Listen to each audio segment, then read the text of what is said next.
사도행전 27장. 우리가 이탈리아로 배를 타고 가도록 결정이 나자 바울과 다른 죄수들은 황제 부대에 소속된 율리오라는 백부장에게 넘겨졌습니다.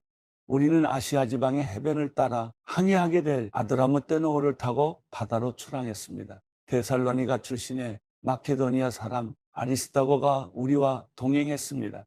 이튿날 우리는 시돈에 닿았습니다. 율리오는 바울에게 친절을 베풀어 그가 친구들에게 가서 필요한 것을 공급받을 수 있도록 허락해 주었습니다. 시돈에서 우리가 계속 항해할 때 역풍이 불었기에 우리는 키프로스 해안을 끼고 항해하게 됐습니다.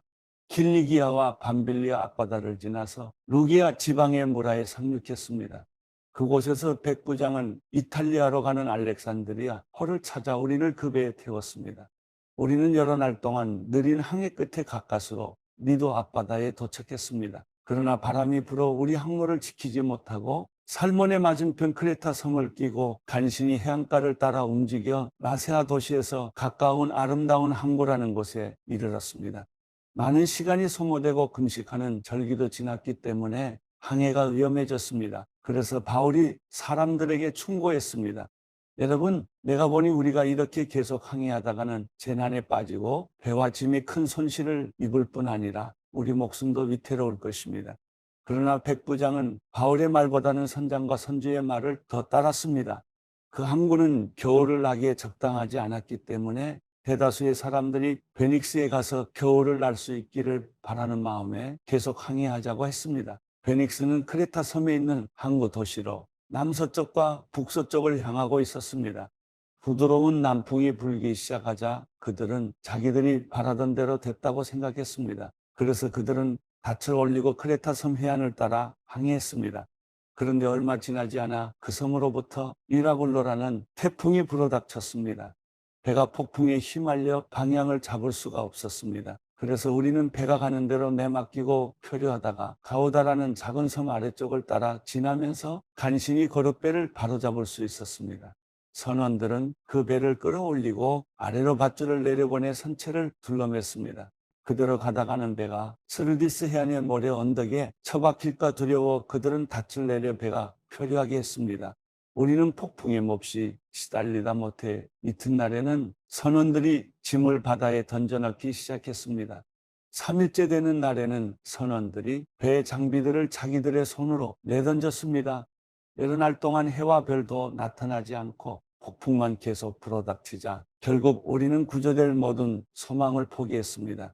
사람들이 오랫동안 아무것도 먹지 못하고 있는 가운데 바울이 일어나 그들 앞에 서서 말했습니다. 여러분, 크레타 섬에서 항해하지 말라는 내 충고를 들었더라면 이런 타격과 손실은 입지 않았을 것입니다. 그러나 이제 내가 여러분에게 당부합니다. 여러분 가운데 아무도 목숨을 잃지 않고 배만 손상될 것이니 안심하기 바랍니다. 어젯밤 내 하나님, 곧 내가 섬기는 하나님의 천사가 내 곁에 서서 바울아, 두려워 마라. 내가 마땅히 가이사 앞에 서야 한다. 그래서 하나님께서 너와 함께 항해하는 모든 사람들의 생명을 내게 맡겨주셨다. 라고 하셨습니다. 그러니 여러분 안심하십시오. 나는 하나님을 믿으니 내게 말씀하신 대로 이루어질 것입니다. 그러나 우리는 밀려서 어느 섬에 닿게 될 것입니다. 14일째 되는 날 밤에 우리는 아드리아 바다 위에서 표류하고 있었습니다. 한밤중이 됐을 때 선원들은 무태 가까이 왔음을 직감했습니다. 수심을 재어보니 물의 깊이가 약 25루기아였습니다. 조금 있다가 다시 재어보니 약 15오르기아였습니다. 우리가 암초에 부딪히게 될까 두려워 선원들은 고물에서 네 개의 닻을 내리고 날이 밝기만을 바랐습니다. 그런데 선원들은 도망칠 속셈으로 뱃머리에서 닻을 내리는 척하면서 거룻배를 바다에 띄웠습니다. 그때 바울이 백부장과 군인들에게 말했습니다. 이 사람들이 배 안에 같이 있지 않으면 당신들도 구조되지 못할 것이요. 그러자 군인들은 거룻배에 묶여있던 밧줄을 끊어 거룻배를 떼어버렸습니다. 날이 밝아올 무렵 바울은 그들 모두에게 무엇이든 먹어두라고 권하며 말했습니다. 지난 14일 동안 여러분은 계속 마음을 졸이면서 아무것도 먹지 못하고 굶고 지냈습니다. 그러므로 이제는 여러분이 음식을 좀 먹어둘 것을 권합니다.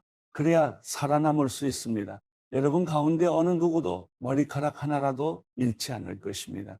바울은 이렇게 말한 뒤 떡을 조금 가져다가 모든 사람들 앞에서 하나님께 감사한 후 떼어 먹기 시작했습니다. 그러자 모든 사람들도 용기를 얻어 음식을 먹었습니다. 배 안에 있던 사람은 모두 276명이었습니다. 그들은 배부르게 먹고 난 뒤 남은 식량을 바다에 던져 배를 가볍게 해두었습니다. 날이 밝자 어떤 땅인지는 모르지만 그들은 모래사장이 펼쳐진 해안을 볼 수 있었습니다. 그들은 가능한 한 그곳에 배를 대기로 작정했습니다.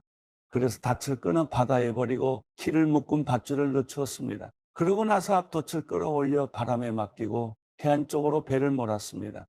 그러나 배가 모래 언덕에 부딪혀 좌초됐습니다. 두 물살이 합쳐지는 곳에 걸리는 바람에 뱃머리는 꽉 박혀 옴짝달싹도 하지 않았고 배 뒤쪽은 거센 파도 때문에 깨어졌습니다. 군인들은 죄수들이 헤엄쳐 도망가지 못하도록 죽일 계획이었습니다.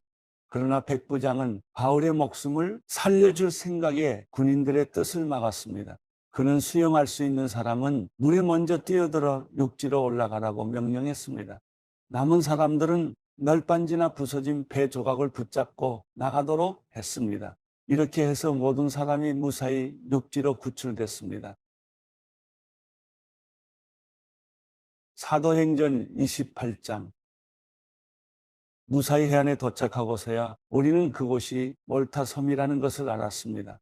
그 섬 원주민들은 우리에게 각별한 친절을 베풀어 주었습니다. 또 비가 오고 추웠기 때문에 불을 지펴주며 우리 모두를 맞아 주었습니다. 바울이 마른 나뭇가지 한 묶음을 모아다가 불 속에 넣었더니 뜨거운 열기 때문에 독사가 기어나와 바울의 손에 달라붙었습니다. 원주민들은 독사가 바울의 손에 매달려 있는 것을 보고 서로 수군거렸습니다. 이 사람은 살인자가 분명하다. 그가 바다에서는 살아났지만 정의의 여신이 그를 살려두지 않나 보다. 그런데 바울은 그 뱀을 불 속에 떨어버렸고 아무런 상처도 입지 않았습니다. 사람들은 그가 몸이 부풀어 오르거나 갑자기 쓰러져 죽을 것이라고 생각했지만 오래 기다려봐도 아무 일 없는 것을 보고는 생각이 바뀌어 바울을 신이라고 말했습니다. 그 섬의 추장인 보블리오가 그 근처에 자신이 소유한 땅을 갖고 있었습니다. 그는 우리를 자기 집으로 맞아들여 3일 동안 극진히 대접해 주었습니다. 그의 아버지는 열병과 이질에 걸려 병상에 누워 있었습니다. 바울은 그를 방문해 기도하고 그 사람의 몸에 손을 얹어 고쳐 주었습니다. 이 일이 있고 나서 그 섬에 사는 다른 병자들 놓아서 낫게 됐습니다. 그들은 여러모로 우리를 잘 대접해 주었고 우리가 그 섬을 떠날 때는 우리에게 필요한 물건까지 공급해 주었습니다.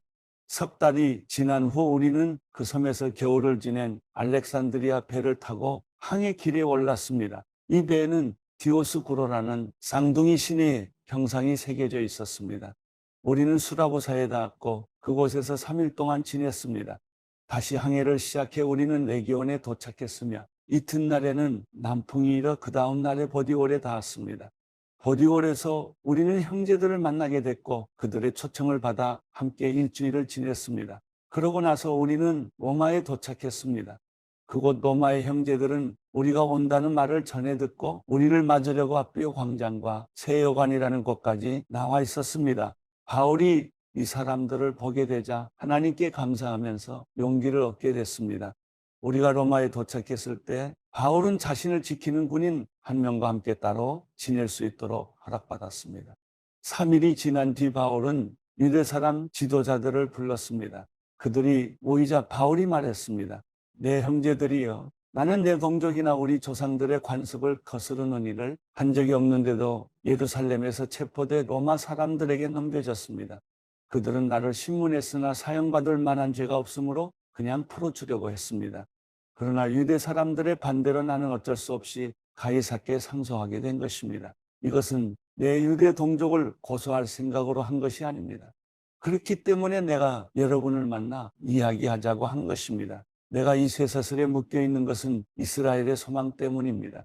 유대 사람들이 바울에게 대답했습니다. 우리는 당신에 대해서 유대로부터 편지를 받은 적도 없고 그곳에서 온 형제들도 당신에 대해 나쁘게 보고하거나 말한 적이 없습니다.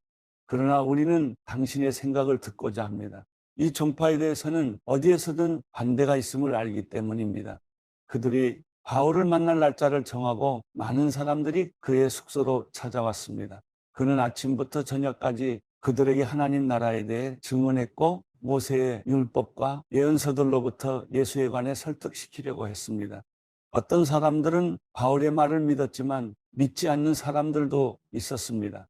그들이 서로 의견이 엇갈린 채 떠나려 하자 바울이 한마디 덧붙였습니다. 성령께서 예언자 이사야를 통해 여러분의 조상들에게 하신 말씀이 옳습니다. 이 백성들에게 가서 말하라.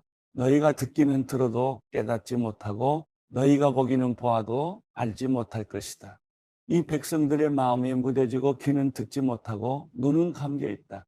이는 그들이 눈으로 보고 귀로 들으며 마음으로 깨닫고 내게 돌아와 고침을 받지 못하게 하려는 것이다. 그러므로 여러분은 하나님의 구원이 이방 사람들에게로 갔다는 것을 알아야 합니다. 그들은 듣게 될 것입니다. 바울은 만 2년 동안 자기 셋집에 머물면서 자신에게 찾아오는 모든 사람을 맞아들여 어떠한 방해도 받지 않고 담대하게 하나님 나라를 선포하고 주 예수 그리스도에 관한 것을 가르쳤습니다.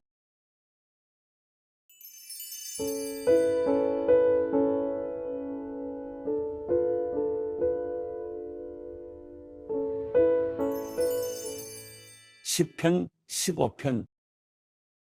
여호와여, 주의 장막 안에 살 사람이 누구입니까? 주의 거룩한 산에 살 사람이 누구입니까? 올바르게 행동하고 의를 행하며 마음으로 진실을 말하고 혀로 헐뜯는 말을 하지 않으며 이웃에게 해를 입히지 않고 동료에게 누명을 씌우지 않으며 타락한 사람을 경멸하고 여호와를 경외하는 사람을 존경하며 손해를 봐도 맹세를 지키며 돈을 빌려주면서 이자를 많이 받지 않고 뇌물을 받지 않고 죄 없는 사람을 억울하게 하지 않는 사람입니다. 이렇게 행동하는 사람은 절대로 흔들리지 않을 것입니다.